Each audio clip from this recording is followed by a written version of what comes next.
And we're live. Hey, everybody, welcome back to Tuesday training for practitioners. I'm so glad to see you guys here. We are here again for another practitioner training where we talk everything for manual and movement practitioners on, hello, functional alignment, biomechanics, client symptoms, and getting rid of all of that. That's what we're here for. So thanks. Mhm. Welcome back. We're live here on YouTube as well. If you're watching live on the YouTube channel, let us know that you're here. We're definitely open for Q&A for the whole hour while we're here. And of course, my lovely beings in the club seats, Lori and Lisa and Gary. So fun to have you.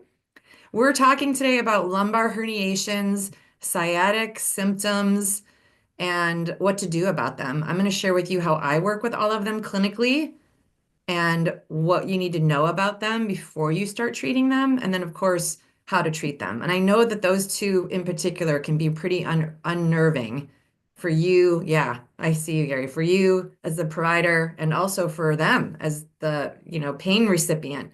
So it can get a little, I don't know, like shortness of breath when we're faced with that. And so it doesn't have to be. In fact, I don't like these two as chief complaints at all because I know what they mean for the person experiencing them, but I don't get ruffled anymore. And so I really want that for you, and that's what we're going to cover today. Okay. We're going to do our best for that. So if you again are here live with me, of course you can come off mute at any time and ask me a question. I'll pause and answer it. This is not necessarily for you to just listen to me talk, but I do have something to share with you. So I hope to provide you good value that you'll be riveted on every word. And so that you can use the material, please let me know if you have a question along the way, because I'd much rather speak with you than at you. And if you're watching live on the YouTube channel, I am still at this moment setting that up to be able to see you. We are live on YouTube, right? Yeah, it just takes a minute. Here we go. I can actually see your comments. So please let me know if you're watching live and you do have a comment. Leave it in the live chat and I'll absolutely include you in the conversation and answer that for you. I can see us now. We're all live and ready to go. Okay, as we are getting ready for our material for today, I want to also remind you guys the Pin It to Win It game is hot. So many of you have been participating in this and receiving extra training. It's making me very excited. We're pulling stuff out of the archives and sending them your way. What is Pin It to Win It? Pin It to Win It is a game that we play here on Tuesday training for you to be acknowledged for your participation here and also rewarded with more of what you came here for. So all you have to do to win, which is super easy, is pin the letters that you see in the bottom right-hand corner throughout the training into the comment section below this video on YouTube. We will acknowledge your comment below the video and we'll send you something else to train with. So that's been super fun to include all of you. Thank you for those of you who are playing. We love having you. And yeah, let us know if you have a word that you want us to pin. We'll do that too. Okay, so here we go through herniations and sciatic symptoms. Has everybody here that's with me live explored clinically one or both of those, either a lumbar herniation with a client or sciatic symptoms with a client? Everybody? Gary, you? How about having it? Okay, well then you are your own client. A Yeah, twofer. a twofer. Yeah, I don't really love when people are in pain. In fact, it really, for lack of a more eloquent word, it does pain me when folks are in pain. And I've experienced my own musculoskeletal injuries along the way, and every time I learn something that makes me a better practitioner. So I'm not wishing it on anyone. Believe me, don't misunderstand what I'm saying. And I'm also not just soft buffing over it, like, oh, well, there's a reason for it. I'm not saying that either. But we do learn when we are in pain, we're reminded of things that we forget when we're not. Like, oh, my attention span is this long. My patience is nil. My happiness doesn't follow me into the treatment room today. Like we remember all these things, which allows us to treat to the nervous system first, which you guys have heard me say over and over again. It's one of our Shots Method anatomy principles. Hey, Cheryl, welcome. And also when we experience things inside our body, I find it creates more clarity on how things are connected. Because I can tell that, like, oh, I would be tempted to run after a symptom right now, but I know that's not where the problem is. I know that from my notes where I wrote down 90% of the pain is referred. And I also know that I went after this symptom in my body and nothing really changed. Huh, tangible proof now that that actually doesn't really work. So as a provider, I'm not going to do that anymore. So we do learn as we're navigating our own musculoskeletal rehab. So let's see if we can get you some clarity on that, Gary, while we're here today. Um, First things first, I want you guys to know about herniations is they do not happen spontaneously.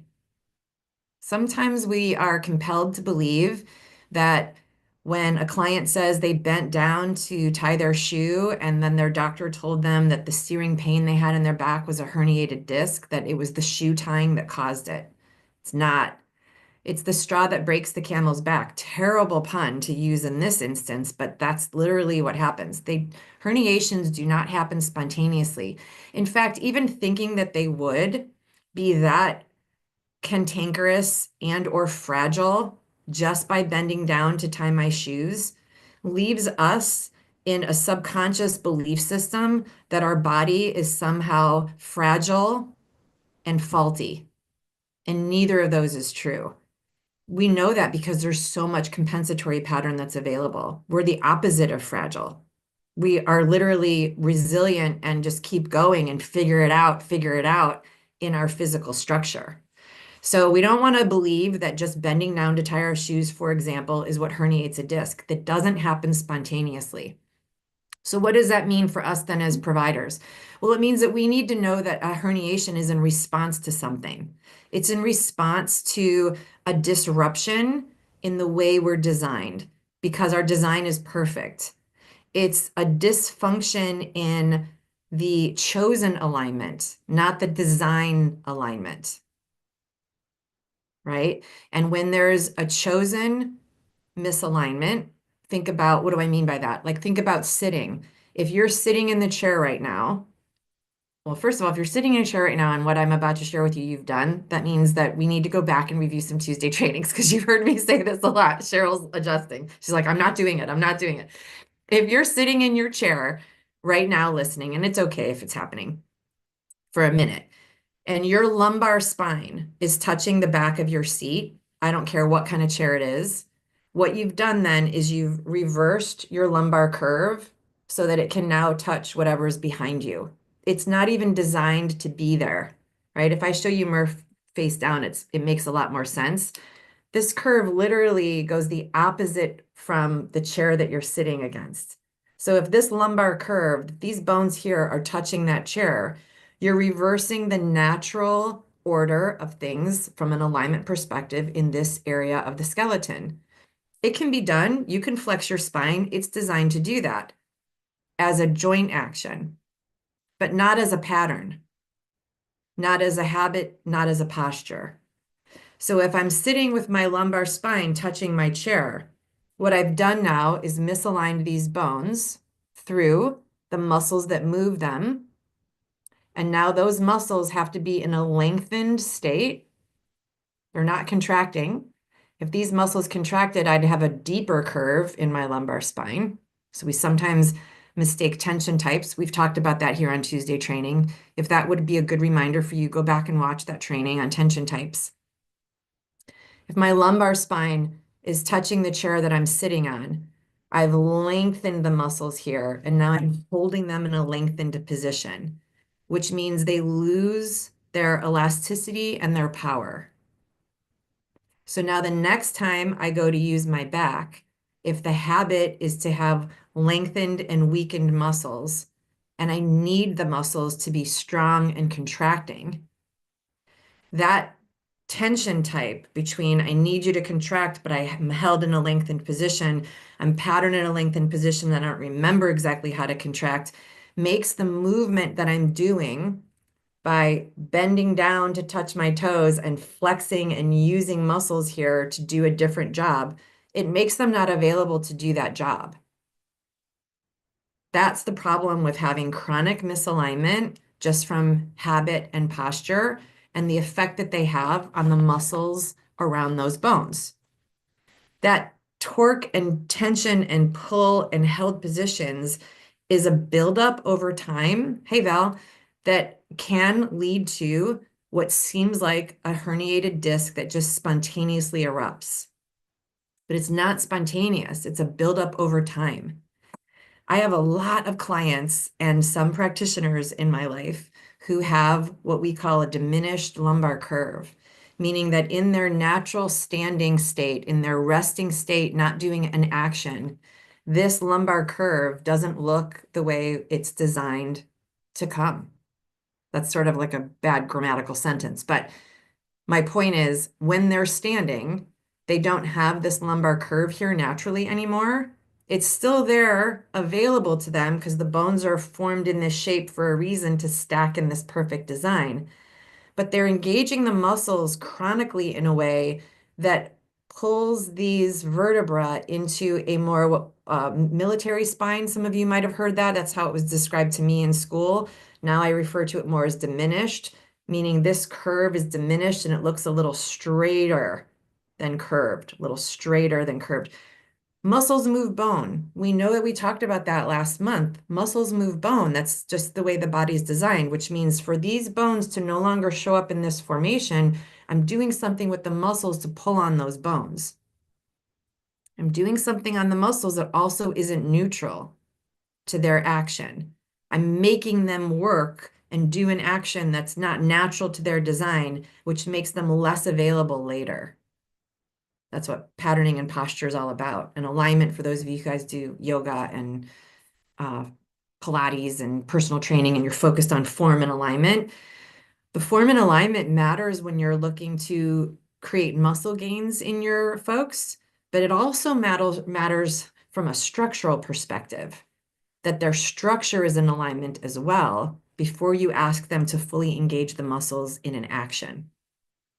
So I feel like I've just landed with you guys a whole lot of posture and patterning and applied functional anatomy principles and all kinds of stuff. Is this landing for you guys?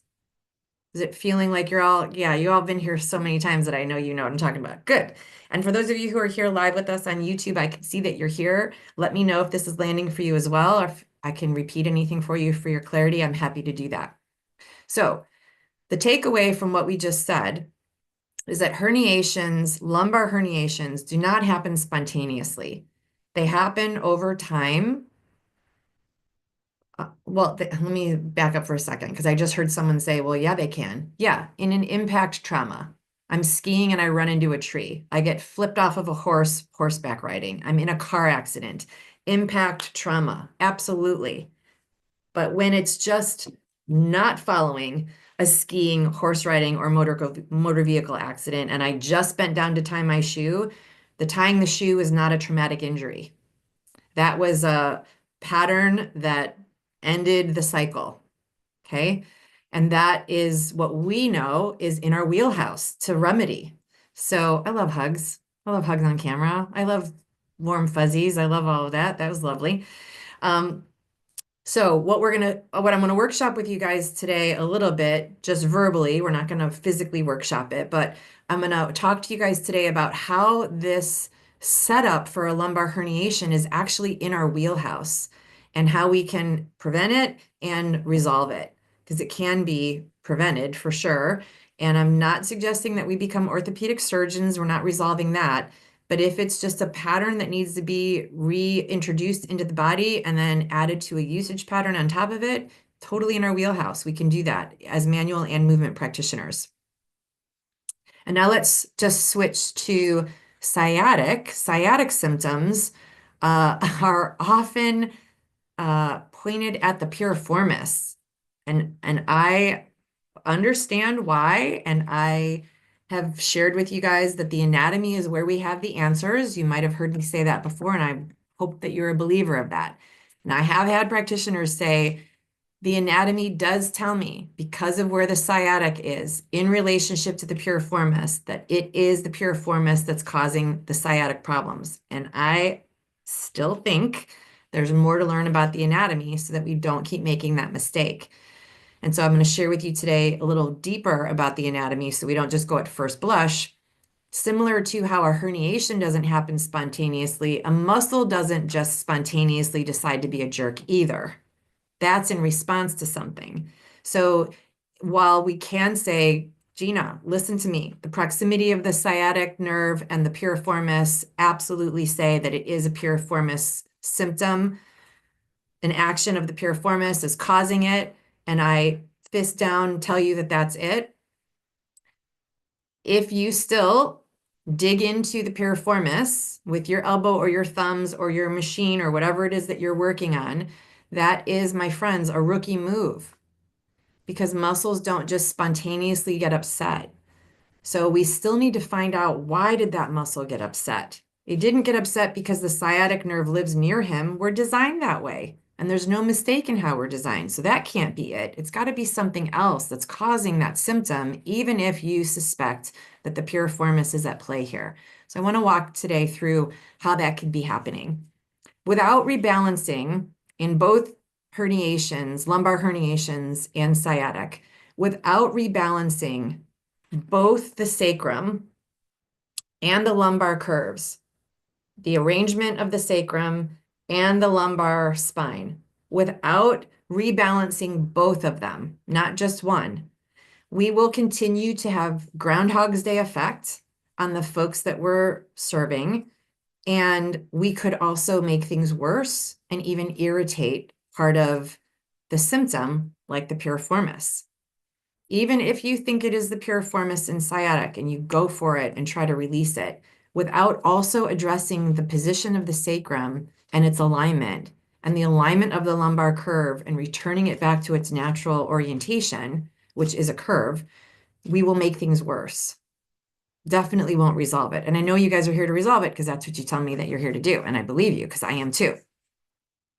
All right. So what I want to share with you with more detail as we move through today is where to look for the problem.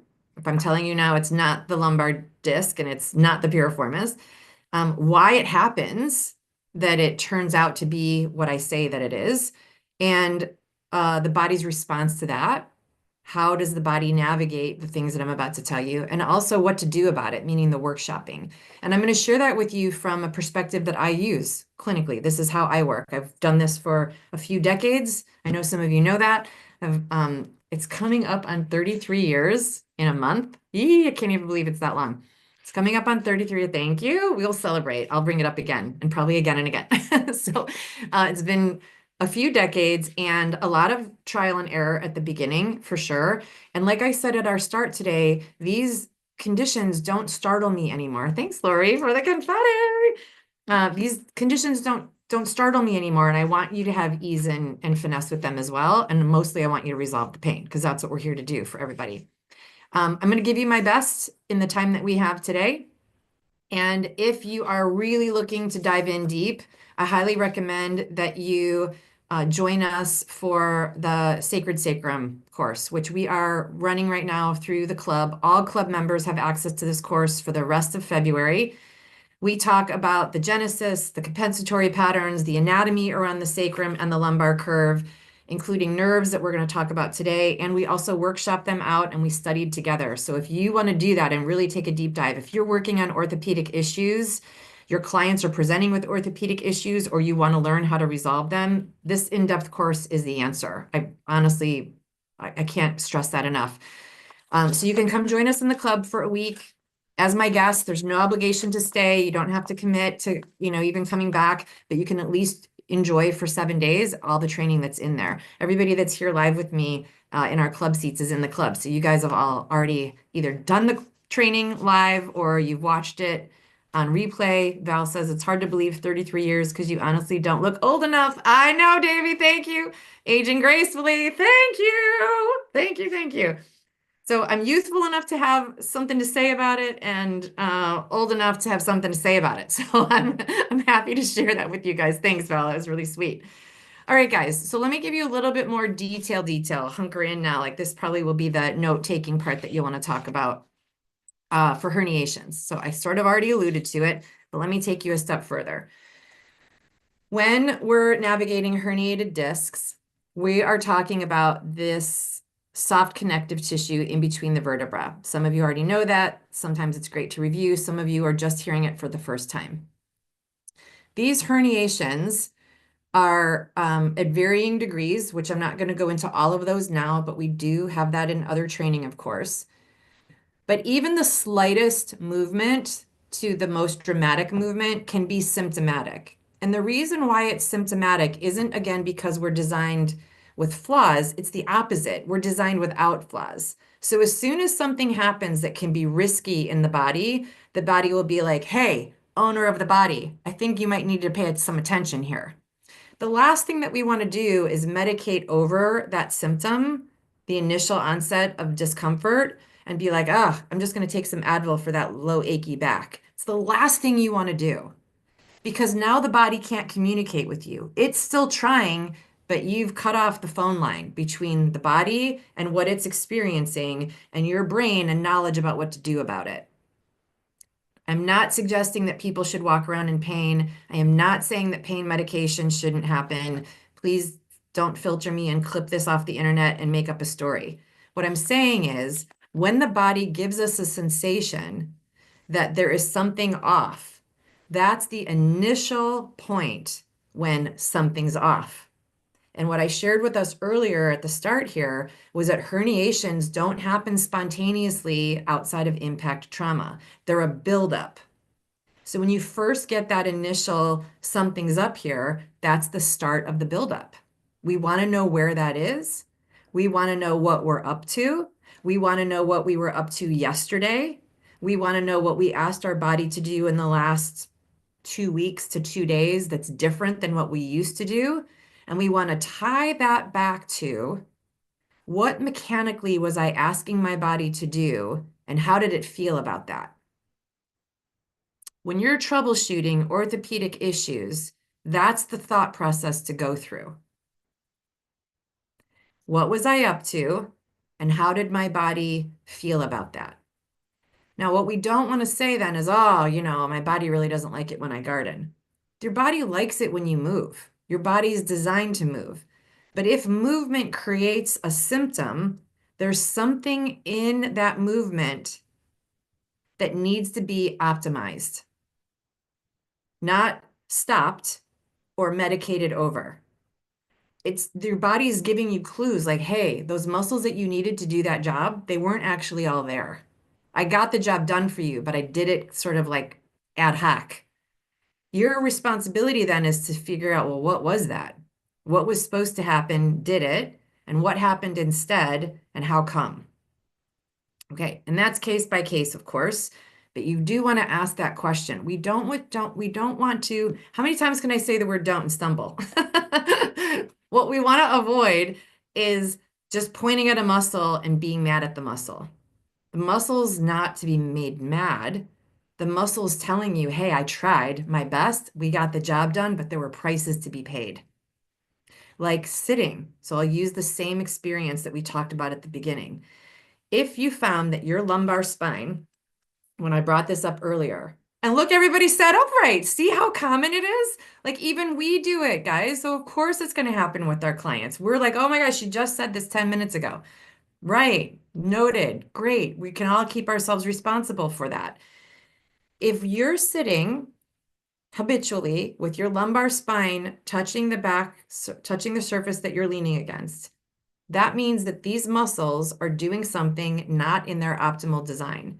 If you keep doing that over and over again, it will lead you to a problem. But your body's not going to tell you in the moment. In the moment, it's just going to try to figure out how you want me to sit. Even when we're using muscles not in their optimal design, the first time you lean back, your body doesn't scream like a victim and go, oh, I can't handle it, which is how we get into trouble. So again, we want to frame our knowledge about the body as like resilient, willing, not a complainer. So when there is a complaint, listen. Because the first time we all reversed our lumbar curve, I just did it too. I didn't experience any pain. You guys didn't either. That's why you needed to be reminded to sit upright again. That's how we get into trouble. It doesn't happen spontaneously. So again, we just want to keep our mind alert to that. and not be in a adversarial relationship with the body, especially when big symptoms come.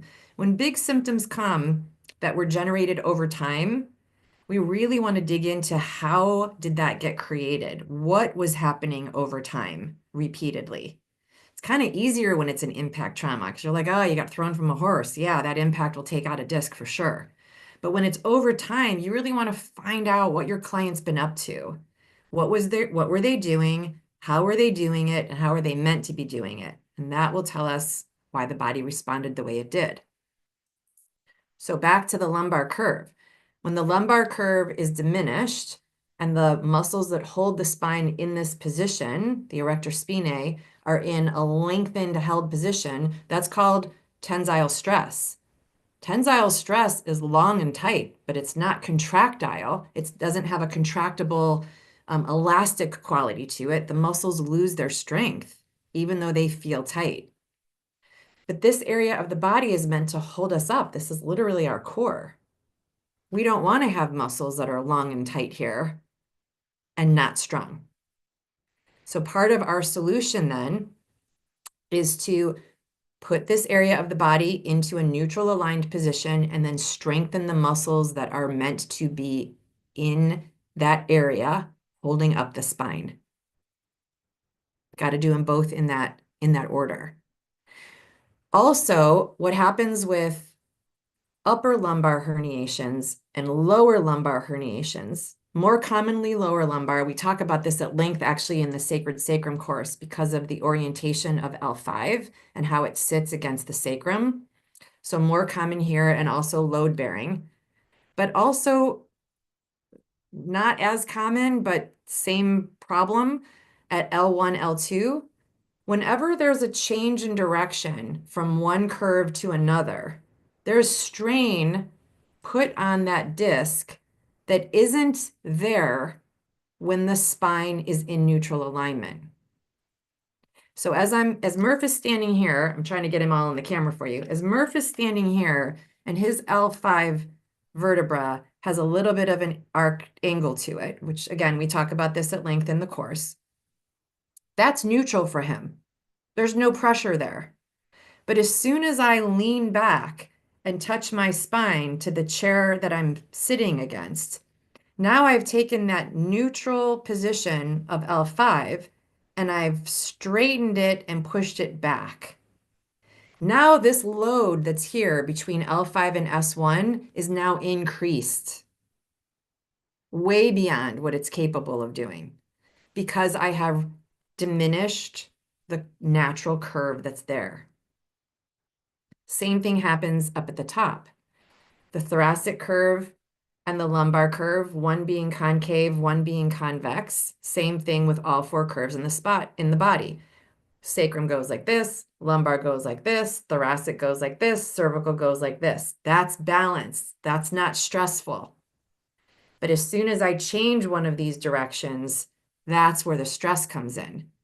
So just in the same, how did this get caused at L5? If I now take my lumbar curve back to the chair and lean it again and diminish this curve, I've done the same tension here where this concave and convex curve meet that I did down here. And that makes it really tricky. That also tends to follow folks that do a lot of twisting in their life, yogis, personal trainers, anybody who likes to stretch, like grab hold of your chair and pull on you. Don't ever freaking do that. Because what's happening here is it's a forced rotation in an area that is now diminished. And the juxtaposition between these two curves is got so much tension on it that it can't handle something forceful like a rotation. And that's how we herniate up top, initially starting from a diminished curve. So again, it's not that rotation causes the problem. We're designed to rotate. But if I'm rotating on top of a misaligned or diminished lumbar curve, it's the diminished lumbar curve that causes the problem, not the rotating. It's the diminished lumbar curve that causes the problem, not the shoe tying. So we want to be really thoughtful about how is the body designed? How is it designed to move? And is that happening? Is that making sense to you guys? Landing, yeah. Do you guys have some clients that are popping up in your mind? You're like, oh, case study here. I gotta get back to that guy. Gotta work on that. Anybody coming up? Yeah, definitely in my world too. Okay, perfect. All right. Yeah, Gary, go ahead. I'm just thinking about all the apparatus that is being sold to support your lower back, Hmm. bands and over the shoulder things uh, and in our reaction when we put them on, we think, oh, that feels better, but it's really taking the muscles out of the action they're supposed to be doing. Hmm. And it's really hitting me because there's multi-million dollar businesses designed to do that and to quote help uh, our clients, and it's obviously it's a disaster. So Mm. Yeah, I understand where you're coming from. I share some of your sentiment. Here's how I sort it out so that I'm okay with it. If I'm a person who doesn't know how to sit upright, and we all caught ourselves doing it, and I lean back on every chair I sit on, I've now reversed this lumbar curve over and over and over and over and over again. I've even created a memory about how to do that, which is not working in my favor. So if an apparatus would prevent that from happening, I'm one step closer to where I need to be. However, you brought up an amazingly accurate point, Gary. The body's not getting stronger by using an apparatus. It's just not faltering out of alignment and creating another pattern that I might repeat again tomorrow. So there is some value in it, but it's not a okay. fix. I think where, not I think, my experience in creating success for the clients that I serve on this exact topic that we're talking about is a really helpful reminder that our body is designed flawlessly and all the power that we need comes from the inside. That's not just psychobabble. It's literally about our muscle strength too. So when I can explain to a client what you just explained really eloquently, the apparatus is doing the job for you, but it's not allowing your muscles to get strong so that you can rely on your own strength. Then the next step that the client gets to take, which is to do that on their own and develop their own strength, is more inviting, Mhm. right? So I Yeah. don't get I used to. I used to. To your point, Val, I have been at this rodeo for a while and I used to get very impassioned. You have to stop doing that. This isn't working, blah, blah, blah. And clients were like, okay, calm down. Right. Um, but I sometimes knew what I knew, but I didn't have the words to express it. So then it got lost in translation. And so I recognize what you're saying, like, oh my God, this is a multi-million dollar industry and it's for the birds. It's got to be alleviated. I used to share that as well. And now I just let them know, like, look, I'm glad you knew that you needed some support, but let's really get you what you need. Right. So I don't make them wrong for choosing the device that they were suckered into buying. At least they knew they needed something. And now they're with me and we can get them to the finish line. Yeah. So, just a little calmer now in my old age wisdom. Hey, Laura, glad you're here. I was doing some spinal alignment work with my husband on Sunday. I think I saved him a trip to the orthopedic for his neck by using the method. Woo! Good job, Laura. So celebrating you. That's amazing. And congratulations to your husband, too. Fantastic. Yeah, if we could keep people out of emergency rooms for musculoskeletal pain, we would be doing the whole world a favor because they're not going to get answers in the emergency room. I know this. I was just there. All right. So, how about we move on to sciatic? You guys ready for the next one? All right. So, sciatica, I shared at the top of our talk today, often gets pointed at piriformis, and I get it. I understand that. Sciatic nerve is a big, gigantic nerve whose nerve root is L3, L4, comes down out of the spine, down past the you know, deep rotators of the hip in relationship to where the piriformis lives, which is a deep six muscle. If you guys are still learning your muscles, please get them because it helps you to know what muscle to work on and why it's symptomatic. But even with that relationship between sciatic and piriformis, and then of course the pain can travel down the leg as well, and then split the sciatic nerve splits behind the knee and continues to feed the lower leg and down into the foot. Even when we can find that it is absolutely nerve pain, which always has four distinct symptoms. You guys know what they are, don't you? Yeah, anybody want to rattle them off? Totally hot seating. Anybody up for it? Burning. Great. Cheryl's unmuting. Tingling. Tingling, Yeah. Yes, good. numbness, Numbness. One more. uh, shooting pain. Shooting. Yep. Shooting, that's it. I'm like Numb. burning, tingling, numbness, shooting. There it is. Yeah, I've memorized them in order since I was in school, numbness, tingling, burning, and shooting pain. And sometimes because I've memorized them in order, when you guys throw them out of No. order, I have to catch myself too. So it's normal to do that. Just remember there's four and try to find a cadence that you can remember all four of them because it's really specific to nerve involvement. Doesn't mean that we can diagnose whether or not a nerve is pinched or impinged. You don't want to go there, but the nerve is involved. And when a nerve is involved, it's often involved because the muscle that it runs through is under duress. So I get it why we can say that because of the relationship and proximity between the sciatic nerve and the piriformis muscle, that it's got to be the piriformis because the muscle is in duress when the nerve symptoms show up. I get it. And still, no, we're going to take that a step further. Laura, burning, shooting, stabbing, good, not stabbing, tingling. Okay, good. Yep, so you got to remember our cadence. Beautiful. So when, even with piriformis being unhappy, and for those of you who are manual practitioners, if you palpate, it's responsive, like, ugh. First off, just about anybody's piriformis that you make contact with will give you a response.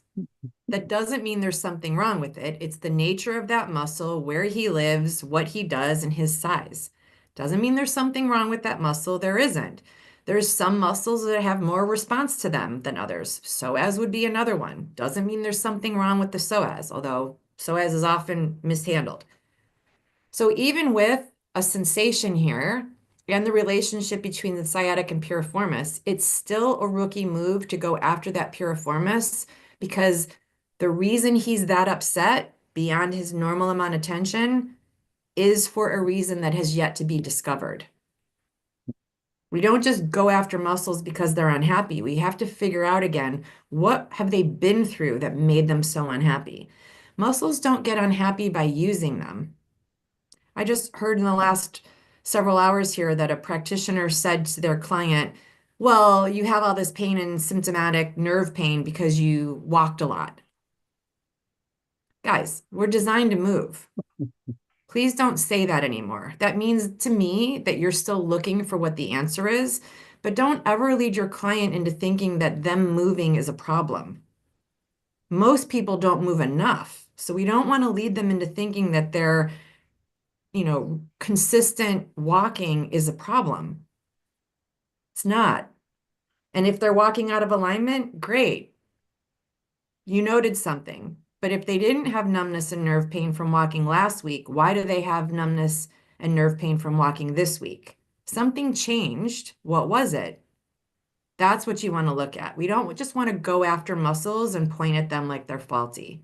Something that they were navigating or compensating for or being recruited to do that they shouldn't do is where we want to go, not just point at a muscle. Okay, so if piriformis really is unhappy on one side and not on the other, and you're like, Gina, I hear you and you're full of it, it's still the piriformis. I beg to offer that the reason why one piriformis would be unhappy and not the other automatically should ring to you that there's something different happening on the right side of the pelvis versus the left side of the pelvis. That's the issue, not the piriformis's response to that asymmetrical work. He's still doing his work. He's just doing it harder on one side or without support or because he's recruited. So you still want to get down to the base, like, why did he become unhappy? And even more than that, once the sciatic nerve starts having symptoms down here at the piriformis, more often than not, it still is, in my clinical experience, tied back to the nerve root and where it comes out at the lumbar spine. Because every single person that I've worked on who had sciatic pain near and around their piriformis also had a diminished lumbar curve or an exaggerated lumbar curve. Something here in the alignment between these vertebrae was not in its neutral designed position, and the nerve root was actually where the problem was, but the referring pain was a little further down the track. And we know this by the body's law that 90% of the pain in the body is referred from somewhere else, including nerve pain. Numbness, tingling, burning, and shooting pain means the nerve is unhappy, typically because of the muscles that's around it. Why did that muscle get unhappy though? Needs to be answered. And where that sensation is of numbness, burning, tingling, and shooting pain is only 10% the source of the problem. 90% of the time, you got to go look somewhere else. So going back to the nerve root and knowing where the nerve roots are helps us know how to solve it. If I know the sciatic nerve root lives here, and I also know about this alignment in this curve and how mandatory that is, well, then no wonder there's symptoms there. Either a herniated disc or sciatic nerve involvement and anything in between. So rather than getting twisted out about, oh my gosh, it might be a herniation. Oh my gosh, it might be sciatic pain. You don't have to freak out anymore. You have to know that they both require the same to be prevented and restored. And what does that need? Body's design. Go back to the body's design and restore that lumbar curve in a healthy juxtaposition to the sacral curve and the thoracic curve above, and you will probably eliminate the sensation that's there. You need to know how to do that, of course, and we don't have people with us here to workshop the technique and the skill to do that. But if you're already following along on what I'm saying and the theory is making sense to you, well, that makes the workshopping part really easy. So I do recommend that you keep going with it. Don't just keep good notes in your notebook, as you've heard me say before. You do want to workshop it out. But you want to know where to find the area that you should be working on and not just keep yourself busy for the hour and not actually solve the problem. Just help mitigate some of the symptoms, which is still great work, guys. Like if that's what's happening, and you're like, well, they felt better, but then it didn't last, but they felt better. Did I do a good job? Yeah, you gave them some reprieve. But if you want to solve the problem, you want to get to the genesis. So don't make yourselves wrong if you don't get to the genesis, and strive to get to the genesis. So there's that. Okay, questions on that one? Questions on sciatica and how to find the source and get yourself near the solution? Anybody here have questions on that? You guys are all looking very thoughtful, which I appreciate. Anybody live with us? I'm so glad you guys are still here. Anybody have a question on herniations or sciatica? Or sciatic symptoms, I should say. Yes, Cheryl? Well, it all goes back to the alignment. I know that, but I have a client who I haven't seen in a while because she just had a knee replacement, and she has been dealing with sciatica. Okay. So I'm sure, I mean, in my mind, I can make sense that she's been compensating because she's, had the surgery on one side, so things are out of alignment. So again, goes back to the alignment. Okay, so is your question with this client how to find the source or how to find what caused the sciatica? No, I guess it's not really a question. It's just a thought that I would love to be able to help her, but she's going through PT and they're working actually a lot of core, she said, and that's been helping, but it's not gone. Right. So So do you want some more ideas on what to explore with her? Sure. Okay. The good news is that she's in PT because that means she's still moving. So what we don't know, and you guys get to consider this, is what caused her, this is rhetorical, by the way, but if you have a client that's in a similar situation, you're like, yeah, what are we going to look at for Cheryl's client? Think about this with your client or anybody else that you're working with. What caused the need for the knee surgery in the first place has a lot of information in it. So sometimes what happens when we're working clinically on orthopedic issues is that we get very present and we forget the story that came with it. And just as we said at the top of our time together today, it doesn't happen spontaneously unless it's impact trauma.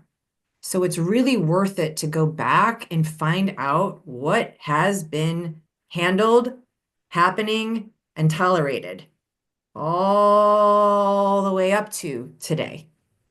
It's really helpful to do that.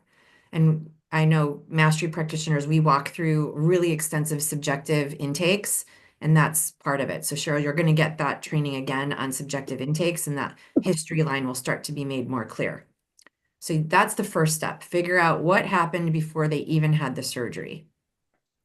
Then, what was their functional habit before they had that surgery? Meaning, what were they changing that was no longer in their neutral gait stride because of the need for the surgery? So even when it's impact trauma, it's rare that we go from injury to surgery. There's always some period of time in between there that you have time to develop healthy patterns or recruitment patterns or not healthy patterns. We all leaned back. When we didn't have our eye on it, we all leaned back. We had 5 minutes and we created a bad pattern. Yeah. So yeah. So what happened between the time that they knew they needed surgery and before the surgery actually happened? There's patterns in there that she created. So can you imagine, we're just pause there for a second. Can you imagine that if I couldn't bear weight all the way on this leg because this one needed surgery somewhere down the column, and I couldn't bear weight on this column the way I bared weight on this column, do you see how the joint action here in the hips would be altered? You see it, Cheryl? Okay. Oh, yeah, for sure. Can you also see how if I can't bear weight down here, my body is going to want to pull me up off that knee up in here? Can you see that happening in your mind's eye? Oh, yeah. So if I'm pulling up here and these muscles are contracting differently than these muscles are contracting, and not even for a job they're supposed to do, we're not supposed to pull ourselves up off the earth. We're supposed to glide across it. So now these muscles are up to doing something that they're not optimally designed to do, but they want to do because the pain down here is significant. Body is going to walk because you're asking it to, even if it has to monkey up how to do that. So now these muscles on this side of the spine have a different quality to them, patterned habitually, than these muscles on this side of the spine. And I haven't even had surgery yet. Do you see that in your mind's eye? Oh, And yeah. so do you guys see then that all the muscles here on this side of the spine could change how their relationship to the sciatic nerve would be different over here than over here? And didn't we just say that's where the genesis of sciatic nerve involvement starts, at the nerve root most of the time? Perfect. So now we already see how sciatic could have been developing before the surgery even happened, because it doesn't happen spontaneously. It happens over time. It builds up. Then we have surgery, and now we really can't walk on this leg because it's healing, and we shouldn't. There's nothing wrong with that. We shouldn't, which means everything we did before the surgery is now exaggerated and repeated. Because now I really can't walk on this leg. I just had surgery on it. So all this patterning persists and gets more dramatic. The good news about the physical therapy, and let me see if I can reach for Murph's leg. Good news about the physical therapy is that when I have surgery on a knee, physical therapists are very myopic, which is great. They're going to get this range of motion back in this joint and they're going to make it happen. They're going to make it happen. They're going to make it happen. They're going to make it happen. Awesome. The more they make the joint action return to its fully restored ability, the less I need to hike my hip up here. But they haven't done anything up here. Your client's saying that they are doing some stuff up here. They're creating some core strength, and that's helping. But what they haven't done is the alignment of these joints up here, because that's not what they do. What physical therapists do is they focus in a myopic way on a joint and restoring its full function, and on a muscle group and restoring their full engagement. That's awesome. So the good news is that physical therapist is doing a lot of the work, and now you get to do the rest of it for her. Does that make sense, Cheryl? Does that fit with your client? Yes, absolutely. Beautiful. Yay. Okay. It's one of the ways you can partner with another provider who does different work. Nobody's wrong. They just do different stuff. Because guess what we don't do? We also didn't do the knee surgery. That doesn't make us less than. It just means we do different stuff. But thank God there is a surgeon who does what he does. And thank God there is a physical therapist that does what they do. And thank God there's us too, because we all do different things, and it takes a village to take care of a human. All right. Well, that's really good, Cheryl. Did you guys learn something from that case study? Walking through the how and the why? Yes? I'm always Nice refresher. nice refresher. Good.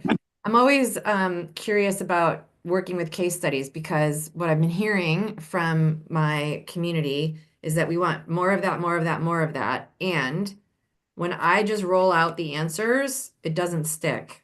So we actually need more time for you guys to be hot seated, but you got to be willing to be hot seated for it to stick. So if you guys are willing to do that, I'm willing to bring another case study and we can workshop that out. Does that sound like something you want to do?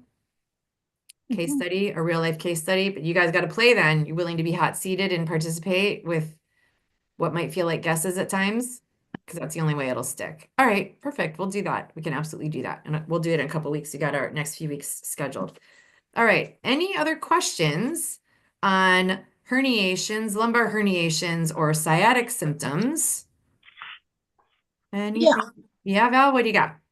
You were talking about where the juxtaposition is for L1, L2. Yeah. And I can't say I'm encountering that, or that I'm aware. Being in the chiropractor's office, I would say the only ones I've actually been aware of, other than some cervical stuff, have been the L4, L5. Yeah. Just out of curiosity, nerve root and presentation on the upper ones. Can you offer something on that? What's the question? Offer something. For the upper lumbar, the L1, L2, nerve root and symptomology, like what would be a common presentation of that? So it does not have the same presentation as L4, L5, or Right, I would L3, right. 4, 5, because to your point, the same, the same nerve root formation is not available up here the way it is down here. It's just different body parts. So I like where you're going. Like, you want to know the anatomy and figure out what's there. My experience with L1 and L2 herniations is that they go asymptomatic for a while because of the absence of the nerve root innervation there. And then usually what ends up happening is it's a movement that will precipitate an onset of pain. So if the disc is herniated here, the muscles that attach to it become affected. So when they go to use those muscles to do an action, it's the action that causes them pain. It's not just I'm sitting in a chair and my sciatic is screaming and blowing up the back of my leg, like it would be for lower lumbar. In fact, I have folks who have lower thoracic, T11, T12, L1, arthritis, spondy, stenosis, and even herniations. And they say, yeah, I was sort of surprised the MRI showed XYZ. And it seems like it's a nothing burger. But if they had the same thing down here, they'd be like, oh my God, the MRI confirmed it. I have this and this and this and this and this. Because the nerve innervation and how it refers pain back to the human that owns the body is different. upstairs than down. So So there's got to be a nerve innervation somewhere. sure, but it just reads differently. Just, So okay. the way I navigate it is Mhm. through the shots method measurements. If there's a difference between what the thoracic curve is designed to do and how it's presenting, and Right. the lumbar curve is supposed to do and how it's presenting, I don't let that go. I Okay. make sure that I Obvious, resolve. obviously, Yeah. yes, I get that. Mhm. Okay. Good. Okay. All right, guys. Well, it's been Thank super, you. my pleasure. It's been super fun talking shop with you guys. Gary? Just a quick question. Yeah. I have a client who said, I strained my lower back. And what I'm doing now is instead of bending over to pick something up, I'll bend uh, with my knees, keeping my back up straight. And Mhm. that seems to help it. Um, I'm not sure that that's just taking the pressure off of what the problem is, or whether that's really helping to resolve the issue. I mean, they're changing the way that they do things. They bend their knees, pick things up, but I need some more clarity on what's going on there. From me? Yeah. Okay, so do you want clarity on what's going on when they bend down, or do you want clarity on what caused the pain what are you asking? Whether or not that a change in the way that they're moving is actually helpful, or is it just avoiding the pain? I guess Hmm. that's what I want to know. Okay, got it. So what I'm hearing is the way they were bending down was problematic. It's like what we Right. talked about with sitting. If you're sitting and your lumbar spine's touching your chair, you're not going to have symptoms right now, but you will eventually. So Yeah. what I'm hearing in that client is the way they were bending down was a problem, but it caught up with them over time. So it's not that they're avoiding the healing of what needs to happen in that area, it's that they're not perpetuating the poor function. Okay. So they're not doing more of what caused the problem to build up over time anyway. Right. But they're not actually resolving anything because the body is just saying, well, you're out of pain now. So keep, bending from your knees. Mm-hmm. That's not what needs to be done. It's just the body doing its compensating pattern. No, that's not compensating. What it's doing is it's not perpetuating the problem. So Okay. think about it like this. I'm not with your client, but I'm highly suspect of this, okay? Mhm. So if I'm a human body and I go to bend down to put my shoes on, I Mhm. don't look like Murph. What I Right. do is I flex my lumbar spine, reverse the curve that I just called us all out on the chair, but Right. even more exaggeration because I'm flexing my spine to go down, and now Right. I'm cantilevered with gravity pulling. Right. That's only going to happen for a little bit of time before the body's like, dude, you got to figure out another way. This just isn't Mhm. working. Okay. But if I don't bend down like that anymore, and instead what I do is I lower my body down with hip flexion and knee Right. flexion, I have a better chance actually of having my spine in alignment. Mhm. So it's not that he's compensating and cheating. He's actually restoring the lumbar curve that should have been there when he did bend down with more of a lumbar curve and less of a dramatic Okay. reversal of the lumbar. So much spine flexion and not enough hip flexion, and then pulling his upper body to whatever he's reaching down for the floor mechanically. You'd have to, Mhm. see what he was reaching for over time or what his habits were in life. But even without getting too far down the line, does it make sense that he's actually keeping his lumbar curve in alignment as he's lowering Yes. his body with gravity? Yeah. So he's not compensating. He's actually getting closer to the solution. Okay. It's actually something to congratulate your client for, that their Mhm. instincts got really sharp. Mhm. See the difference? Yes. Thank you. Yeah? Okay, Yeah. awesome job. Okay, guys, I love talking shop with you.